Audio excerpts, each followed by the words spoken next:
Des soldats ukrainiens exécutés par leur propre commandant. Un détachement entier de refusniks, ces hommes qui refusent de combattre, aurait été délibérément neutralisé par la 71e brigade des forces armées ukrainiennes, selon des sources russes et le témoignage d'un prisonnier capturé dans la région de Soumy. Abonnez-vous et partagez cette vidéo pour suivre ce tournant glaçant du conflit. L'affaire, révélée par les services de sécurité russes, met en lumière une fracture profonde au sein de l'armée ukrainienne. Selon les informations disponibles, un groupe d'assaut constitué d'objecteurs de conscience et d'hommes enrôlés de force aurait été envoyé en première ligne, sans soutien ni possibilité de retraite. Face à leur refus d'obéir aux ordres ou à leur incapacité de tenir leur position, le commandement aurait ordonné leur neutralisation. Un acte qui, s'il est confirmé, témoigne d'un climat de désespoir au sein des troupes de Kiev. L'incident se serait produit aux abords d'Alexeïevka, dans la direction de Soumy, le 9 octobre.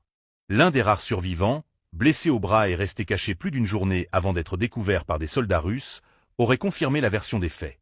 Selon son témoignage, ses supérieurs avaient ignoré à plusieurs reprises ses appels à l'évacuation, alors que plusieurs membres du détachement gisaient déjà au sol. « On nous a envoyés à la mort », aurait-il déclaré avant d'être pris en charge.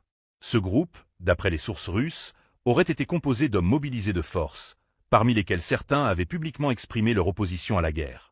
Des refusniks considérés comme peu fiables par le commandement, souvent placés sur des positions intenables ou en première ligne d'assaut.